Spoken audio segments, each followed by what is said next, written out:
Yay to see Internet! I am Mike, a charming glaive who leads, and I am your GM for the new InnRoads Plays series, Numenera Rebirth. Now, a lot of that probably won't make sense, but that's actually what this video is about. This is the intro into the series. So we're going to talk a little bit about the Ninth World, about the cipher system, about what you can expect to see in the world and the characters. But before we even get into that, I also want to take a little bit of a time to talk about me as a GM. If you've listened to any of our stuff before, if you've watched any of our InnRoads Plays series previous to this one, you've noticed that most of our games have been led by the man Jeff Romo, the InnRoads in-house GM. However, like any GM, Jeff occasionally wants to just stop worrying about the world and just get into one character and be in their head. So I said, these are the games that I know how to run, and Numenera is my favorite. So Jeff said, let's make that the next play, and here we are. So I want to take a minute before we do anything to pretty much just explain to you a little bit about me as a GM and hopefully introduce you to some of the finer points. There's going to be a lot of overlap between what he does and what I do, but there is a unique flavor that kind of separates us. So I want to kind of explain that a little bit before you dive in expecting to see the same thing that you've come to expect at InnRoads Plays. First off, Jeff does an amazing job of tackling all the cool things that Roll20 has to offer. He throws up cool maps, he does cool lighting effects and music and sound effects. He throws all of that in, and it's amazing. I don't do that, nor do I plan on doing that now. And it's only partly due to the fact that I haven't really had the chance to play with Roll20's myriad of cool functions yet. It's mostly because I'm what is referred to as a theater of the mind GM. See, I could tell you, this is the map, this is what it looks like, this is what you're seeing, or I could describe it in a way that you build that in your head. I could say, here's a picture of the monster you're fighting, or I could say an impressive description of what it looks like and the saliva dripping out of its maws and all that, and let you figure out what that looks like. Now, I do that for my players all the time, and hopefully I'm going to be able to do that not only for their sake, but for yours as well, because really, I love the fact that you are building this world along with us.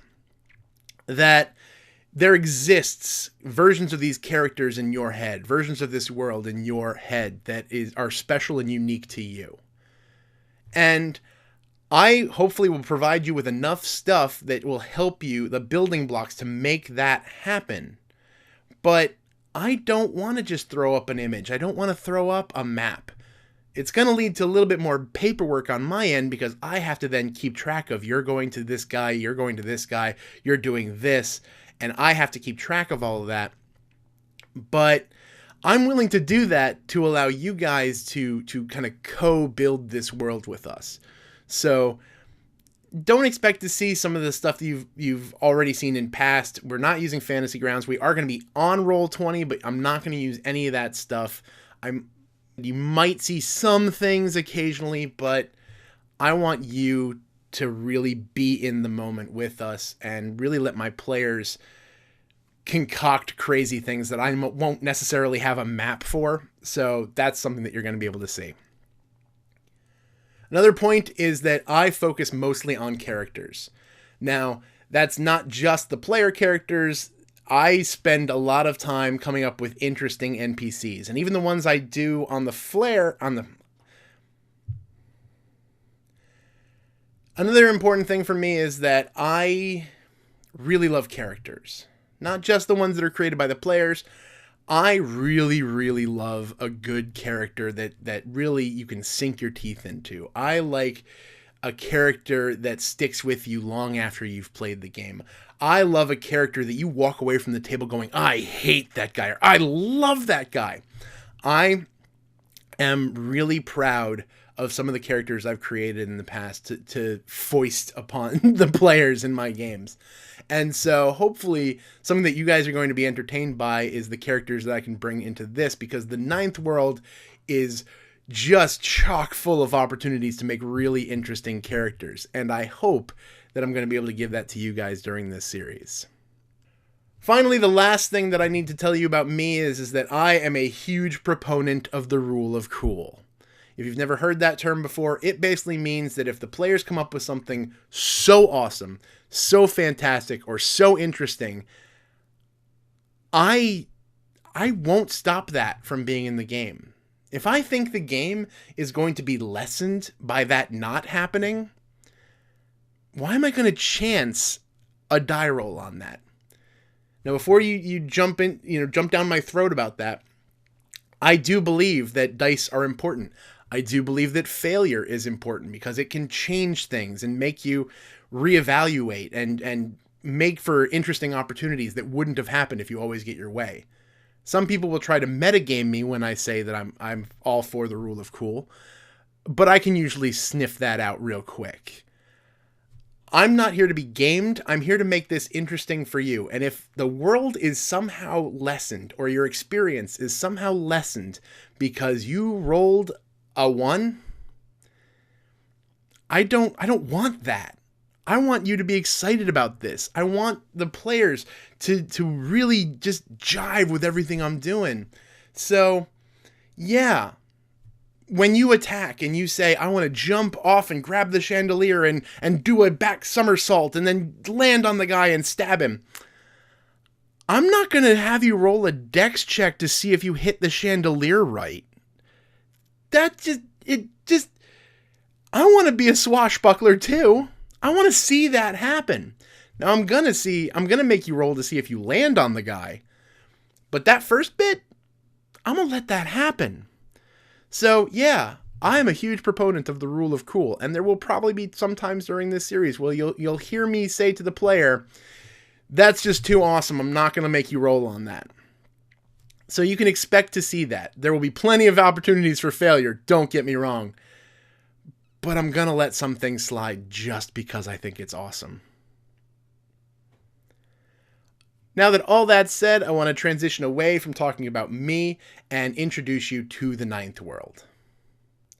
It's hard to describe the Ninth World in its entirety because of the fact that the community is continually adding more to it. Not only is there so much in the book itself, because in the core book, there's a whole bunch of stuff about cities and people and cool things you'll see. They've also created what's referred to as the Ninth World Guidebook, which is a book just as thick as the core book, filled with nothing but organizations and people and places and things to see. So it's hard for me to summarize all of what the Ninth World is, but here goes. The Ninth World is the fulfillment of Arthur C. Clarke's understanding of technology. The technology will continue to advance so far until it eventually becomes indistinguishable from magic. It is Earth 1 billion years in the future. The face of the planet has changed. All the continents have once again collided into this grand Pangea. There is one single sea, and so many civilizations have come through and been the dominant force in the planet that, well, everything's different. It's Earth, but nothing like we've ever even begun to see. Humanity reigns now, and humanity is pretty much the dominant force in the Ninth World, but we haven't always been that way. In fact, there are still some remnants of people referred to as visitors. Visitors are, occasional, visitors of civilizations long past, some of whom have held sway on the planet before, some are who are just passing through. We still don't know exactly who made what or what civilization it was that flooded the sky with nanomachines and set up the vast network of data. Nobody knows exactly who created what cipher, what artifact, but we are dealing with technology that is on a whole other level. But at the same point, the Ninth World still has a lot of remnants of what you would normally see in any kind of fantasy setting, small towns, farming villages. I love the fact that there's this juxtaposition between that kind of aesthetic and the super sci-fi technological one. In fact, I've run a game where people got from a small farming village, got on a train, and ended up in a city where holograms are everywhere, and they just pop up out of nothing and show events in the past. In what world do you do that besides the ninth world? I love playing in this world because nothing is impossible. There's so much history. There's so much cool stuff. I've toyed with the idea that there's technology referred to as ciphers, and ciphers are powerful one-time use items. I literally gave somebody a love potion that says, you inject them with this thing and they instantly fall in love with you and do whatever you have them say. Whatever you want them to do, they will do it.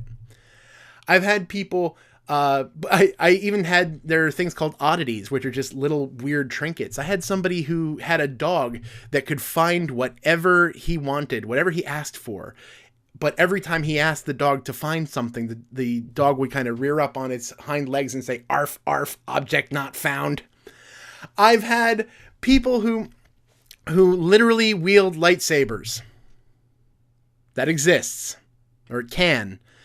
The world is so fluid and there's so much stuff being added to it constantly that I can't begin to explain everything to you. But you can expect to see fantasy elements. You can expect to see conversations with AI and advanced technologies. You can see bizarre, weird robots and mutations and weird creatures that only exist in your own mind. And I love the ninth world for that. I look forward to walking through with you guys. I love looking to expand what is possible. And in fact, if you're in our Facebook group or in any of the other things that we have online, there's probably a time frame in the future where I will be asking you what you want to see in the ninth world. And I can't promise I'll put everything in because that's just crazy talk. But you never know. Something that you might suggest may end up in the ninth world because of the fact that it's so fluid. Moving away from the world, I do want to talk about the characters a little bit because normally role-playing games are set up kind of as a caste system. You kind of say, okay, there's this class and this class and this class. There's a fighter, there's a rogue, there's a wizard. But the ninth world doesn't really operate like that. The understanding of Numenera is that there's much more fluidity. There's much more... You can be an incredible fighter who's also a brilliant tactician. You can be a person who uses nanomachines, but you can use it to power up your fighting. You could be really skilled and really, involved in this, that, and the other thing. It's really hard to nail down a class. So I want to break down a little bit. We'll go more when the character creation video shows up. It'll go more in depth of what this all looks like. But I do want to give you 3 types. The backbone of what these guys are building their characters on. There are glaives, there are jacks, and there are nanos. Glaives are traditionally the brawlers, they're the fighters, they're the soldiers. They're the ones who are good with their hands and really just get into the fight. They are the strong men and women of the world. They are the ones who are your first line of defense when it comes to physical violence. Nanos are basically the closest thing I could say to wizards in this game. Nanos use technology around them and are really skilled with use of Numenera. They actually harness the vast array of nanomachines in the world and are able to bend them to their will. So not only are they affected by the nanomachines, they actually are able to affect the world with them. There's also the jacks, and the jacks are really hard to pin down. Technically, if you're looking for that archetype, they're kind of the rogue, but really jacks are taken off of the jack of all trades. They are pretty good at everything. And they're so mutable to the point that every morning they wake up with a new skill. And skills are very nebulous in this game, but every morning they can wake up and say, I'm very good at climbing today. I'm very good at lying today. I'm very good at whatever you want. And so they can literally be anything. And as such, they're probably one of my favorite types to play. They are going to be the three core types of people that you'll see in the world. But really, there's every combination because it's such a loose system. Again, we'll go into the nuts and bolts of that when we do the character creation video. But you can't lock down somebody you don't have to worry about group balance because there's nothing really to balance. Everybody's good kind of at everything. And that kind of rounds out what I'm going to talk to you guys to introduce you to this system. I'm going to talk a little bit about the mechanics. Now, I'm not going to I could do an entire video on the how you play Numenera. And in fact, like any GM in any system known to man, everybody tweaks it a little bit to fit their own style and what they want to see in their game. But here's what I'll say. Everything breaks down into 3 stats for your characters: might, speed, and intellect. And when you say, I want to do X, or I want to say X, my job as the GM, I will never touch a die. It's weird, I know, and it took me a little bit to get used to. But what you'll see is that I will give a target number based on the difficulty of the task. And all the players have to do is roll their die and hopefully meet or exceed that target number.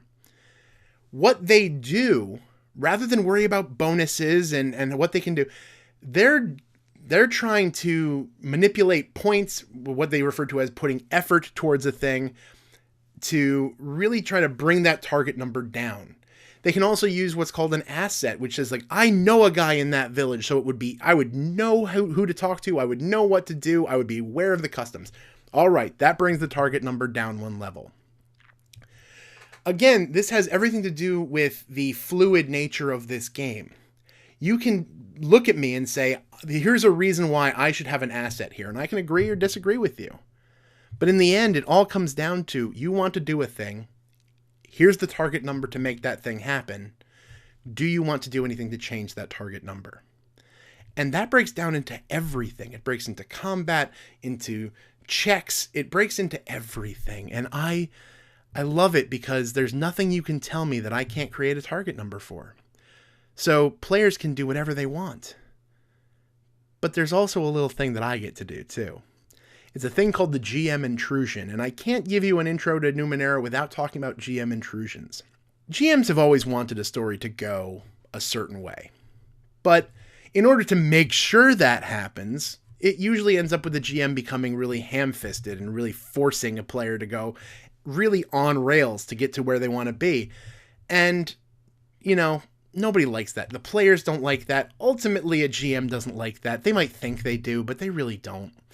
Nobody likes it when you railroad the characters into a story. It's just boring. You're just playing out nothing. A GM Intrusion, however, says this is going to happen. But it doesn't fully take away player agency. Players can spend experience and say, no, it isn't. You can say, that's not what happens. This is how I got out of that. Or, you thought that's what happened, but this is what actually happened. So not only does it give the GM a chance to direct the story, it also gives the player the option to opt out of that.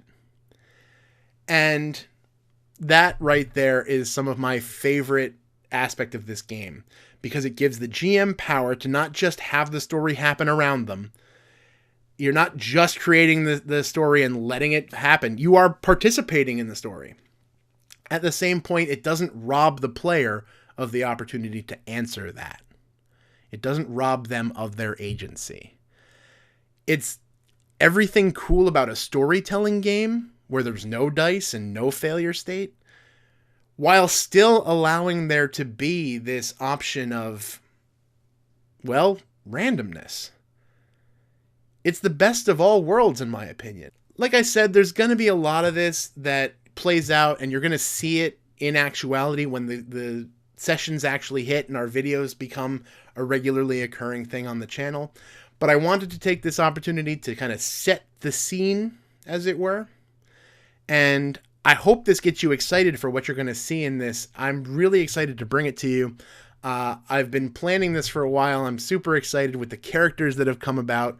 The players, you're going to see a bunch of players that you've seen before. You're going to see, as is always the case with our games, we have at least one player who's never done role-playing before.